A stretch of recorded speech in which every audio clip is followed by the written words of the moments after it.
தமிழோடு விளையாடு. அவர்கள் இந்த வார்த்தைக்கு பொருத்தமான தொடர் எது? அவர்கள் நன்றாக நடித்தார்கள். அவர் வேகமாக நடந்தார். Very good. மூன்றாவது வார்த்தை.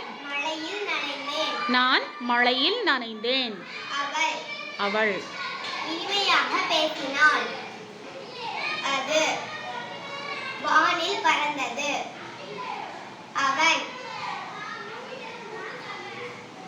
சதுரங்கம் விளையாடினான். நாங்கள்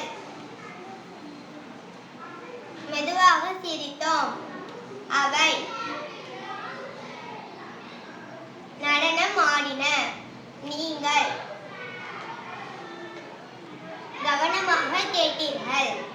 நீ கதை எழுதினாய். Very good. அவர்கள் ஆண் பாலா பெண் பாலா பலர் பாலா? அவர்கள் அப்படிங்கிறது வெரி குட். அவர் அவள் அது அவை. Very good. Clap your hands.